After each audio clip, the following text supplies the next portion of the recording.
Surface area of composite prisms. We have a diagram of a barn. It is in the form of a prism, and the shape is an irregular pentagon. That is the shape of the prism or the cross-section of the prism. Now, the area of the front and back cross-section of the prism will need to be found. Think of this prism not as a rectangular prism and a triangular prism, because if you did that, the rectangular prism would be missing the top and the triangular prism would be missing its bottom. So you can't really think of it as two separate prisms for surface area. We have been told to find the surface area excluding the floor, so the base is missing anyway. I'll go through a couple of ways of thinking about this. One way of thinking about it is to draw a net. And the best way I've ever come up with for drawing a net is to imagine that this is the front, so it's going to be closest to you down here. And you're looking down on top of this. So you're looking down at a shape which is 3.5 meters, because this is the front, and we're looking down here, so this will be 5 meters. Looking down on this shape from here, we then fold out its rectangular sides.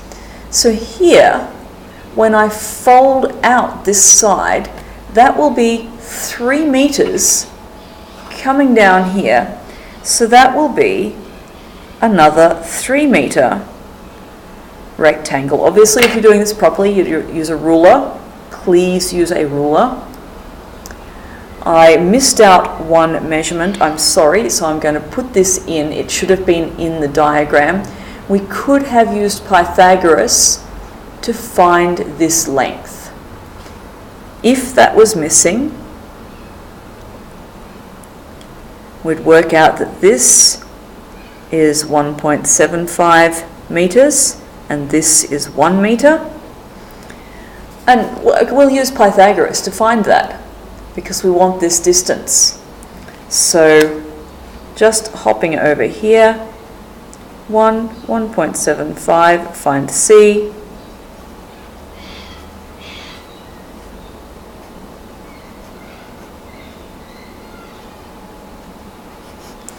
So C is the square root of 1 squared plus 1.75 squared, 0.0625.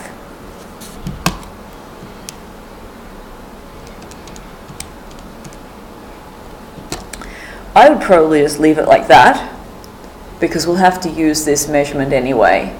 We don't need to have to round it. So I folded down that side.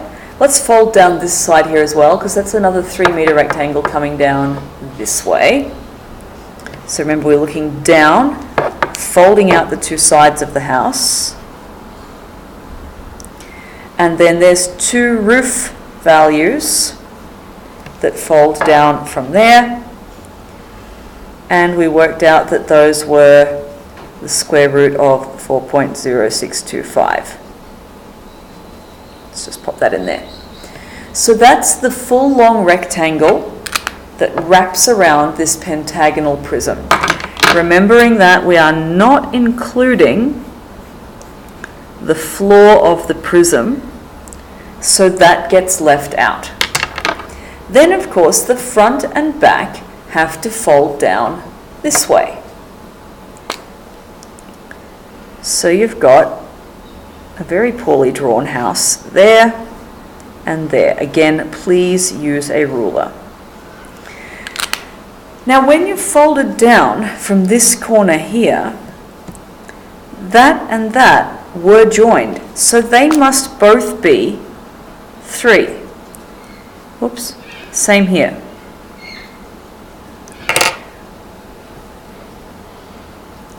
Hope you can see why this would have been touching here. They must both be the same value. So that's your net if you wanted it. From that, you can work out that I've got 2 of these rectangles, 2 of these rectangles, and 2 of these house shapes. You can find the area of each of them separately and add that all up. That would be fine. So total surface area is 2 times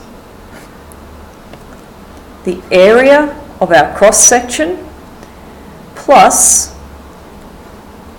length 1 times width 1, 3 by 5, plus length 2 times width 2, this one here. You could find them separately. These are the 3 different shapes. Add that up, multiply by 2. That would be okay. But I have given you a formula that works for any prism. And it's just for prisms like this, when it's a complicated shape and there's lots of rectangles.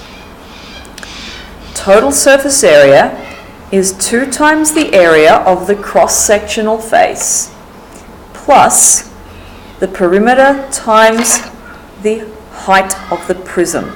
The height of the prism here is 5, because the height of a prism is the distance between its front and back identical faces. We'd have to find a couple of things separately, and one would be the area of the cross-sectional face, which is this funny shape here, which has a triangle and a rectangle. So area of cross-section. Now you'll notice I didn't finish this working because it's actually, it's busy. There's a lot of stuff to do here. But if you wanted to use this strategy, you can. Area of the cross-section. So I've got area is half base times height for the itty bitty triangle, which is this whole triangle here, and plus length times width for the rectangle. We're just finding one area of one of the cross sections. Half times 3.5 times 3 plus 3. Oops, don't pay no attention to me. Excuse me.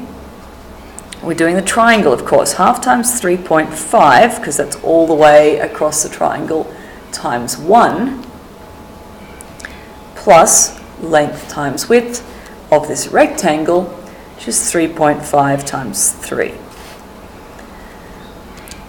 Get these. So I've got 0.5 times 3.5. Don't bother doing times 1. Plus 3.5 times 3. There would have been a shortcut you could have used here, but let's not get carried away with it. 8.25 meters squared for the area of this front cross section.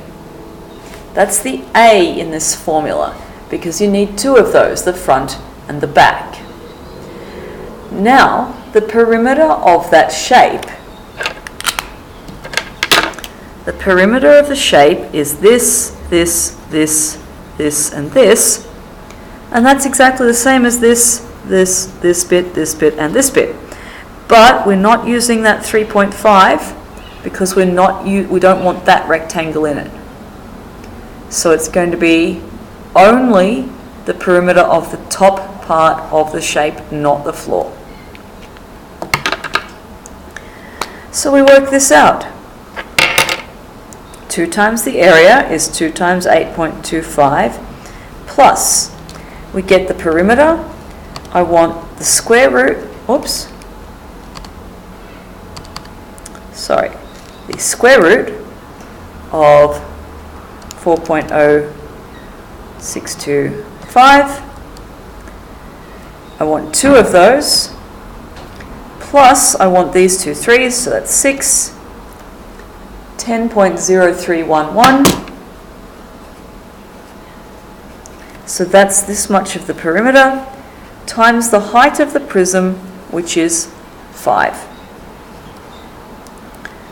Okay, so that means there's actually just the working to get the area of the front, and then a very little bit of working to get the area of all these rectangles in the middle.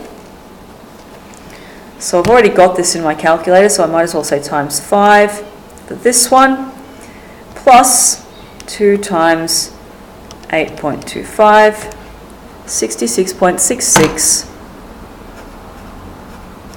meters squared. If you'd preferred to label these, so this is the method that will always work for any prism. This bit finds all those rectangles, this bit finds the area of the front and back. If you preferred to label this rectangle 1, rectangle 2, and area of the cross section, and find that, and find that, and find that, and get 2 of each of them and add them up, you could do that. That would be fine.